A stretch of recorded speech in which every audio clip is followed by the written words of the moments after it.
Hey, if you have noticed, the prices on everything that you buy have either doubled or tripled. And also the rate at which these prices are skyrocketing seems to be high or even higher as days, and weeks, and months come to pass. For example, let's say you bought a dildo last week at $20. This week, that same dildo will be selling at about $35 to $40, which means that everyone should be buying dildos and then wait a little bit, a week or two, and then that money is going to double. That's why I've been buying so much sugar recently and keeping it in the closet, because I know in 1 month or so I'm gonna be rich. Now the good thing is it doesn't have to be dildos and sugar alone.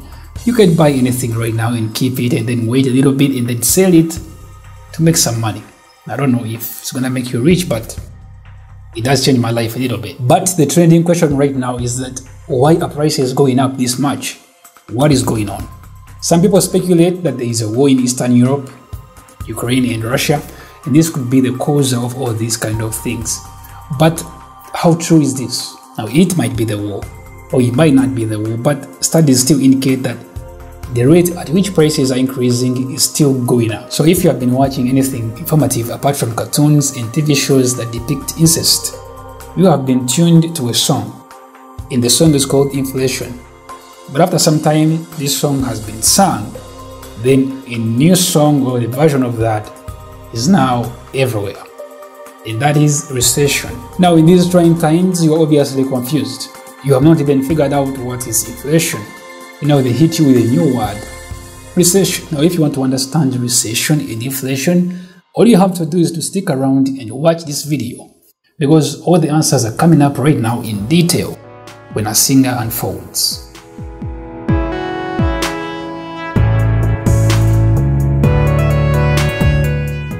You see, you made it off the intro and now here you are. You're sticking around, which means you might like the video. So click on the like button. Now, as we journey on, we shall talk about recession as well. But first things, let's understand inflation. Now, I'm just curious, if a stranger finds you at the subway and says, "Hey, stop masturbating. Tell me the meaning of inflation," what would you say? Yes, I know you don't expect someone to ask you such a serious question after they find you busy on yourself, but these are hard times and anything is possible. So what if it actually happens? What if someone walks on you on a subway, busy on yourself, betting your master, and then ask you, what is inflation? The rate at which prices increase over a given period of time. A typical broad measure. For example, the overall increase in prices, or the increase in the cost of living in a country, or you can say the increase in the cost of living in the whole world, because inflation right now is everywhere. Now, in simple words, that is the definition of an inflation. But how do you know that your country is experiencing an inflation? This is how. Now, from my personal experiences, allow me to give you this example. It will help you understand this a little bit more. While growing up in Uganda, we used to hear stories from our fathers' fathers. Stories about how they used to buy land, building houses, or even buying houses, spending less money. For example, spending between 20, 10, and 5 shillings. But that was back in the day when money had so much purchasing power. But at the time of that happening, those were the days after the country's then established central bank started issuing Uganda's first currency in 1966. Now, after not so many decades, you need to pay millions of shillings for the same piece of land that would cost 5 shillings or 10 shillings back in the 1960s. That is shocking to our elders, because they have not figured out how the same land that used to cost 5 shillings can now cost millions of shillings. If you walk down to any real estate agents right now with 3 shillings pursuing a land title in Uganda, as of now, I have to say to you that good luck being dragged to a psychiatric hospital. That is exactly what is going to happen to you. Now, as much as it is the same story in almost every place or country, except heaven, that is a distant example. So let me bring it to you in a general view. Now, one of the things that I know about myself is that I love watching movies. And if you are still watching this video, it is obvious that you also love watching things, probably movies. Now, let's look at it in that direction. Now, hear this. In the 1980s, a movie ticket was at about $2 to $3. Yes, that was the cost of a movie ticket. But by 2019, the average price of a movie ticket had risen to over $9. Now that price change of movies costing from about $2 to $3 all the way to $9 between 1980 and 2019 shows you one thing, and that is inflation. And when prices are going up that drastically, that is some sort of an indication that your country is experiencing an inflation. An inflation can be confirmed happening when prices rise across the economy, because that is when you realize that the purchasing power of the money that you own is decreasing. Decreasing purchasing power of your money simply means that now you have to pay more money for an item that you have been buying less. For example, let's say that you started bowling when you were 5 years old. You bought your first toy car at $1 and probably 50 cents. A few years down the road, you go back to buy a new toy car, a replacement, and the store is selling it at $5. Now that simply means that the purchasing power of $5 that you have today equals to the purchasing power of $1.50 that you had back in the day, which is, when you come to think about, is shocking. But the other thing that is also shocking is that you are now grown. You don't need to buy toy cars. Get a real car. Now that you have an idea about inflation, let's find out what causes inflation. And in the meantime, you can subscribe to the channel.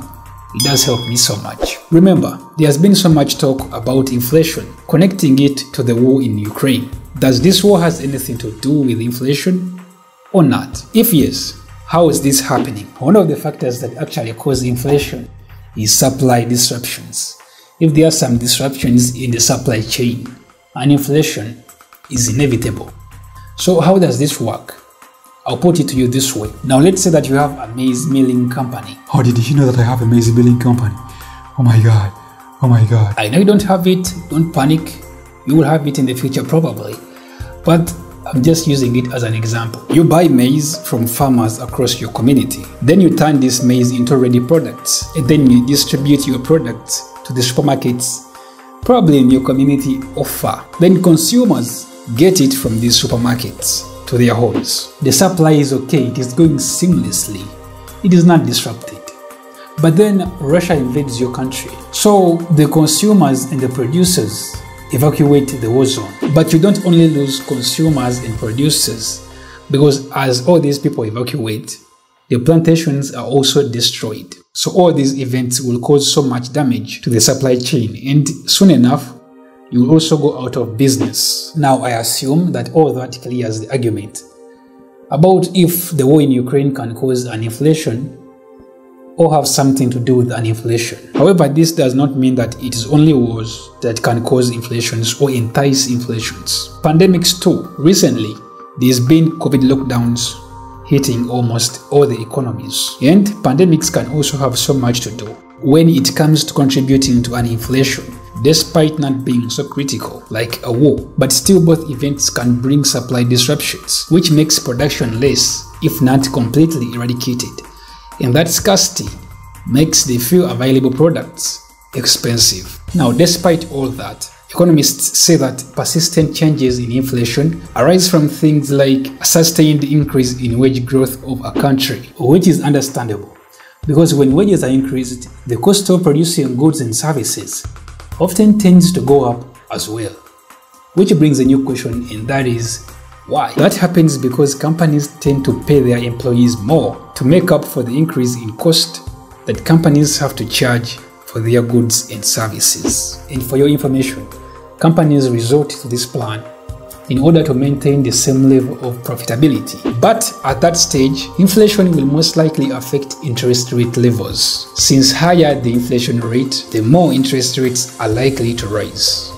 But why? This is because lenders will have no option but to demand higher interest rates as compensation for the decrease in purchasing power of the money that they are paid in the future. And that brings another sort of a problem.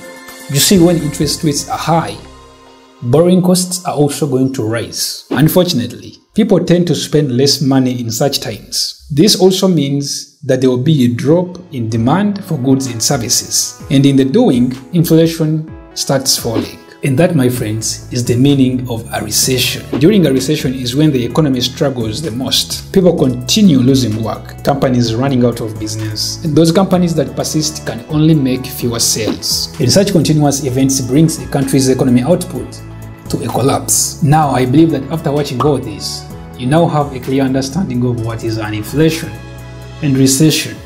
And the next time you hear people talking about these two things, you're gonna be in the best position to jump into such a conversation. So if you fetch some value from this video, go ahead and like it. You can also subscribe to the channel not to miss out on future uploads. And until next time, thank you for watching.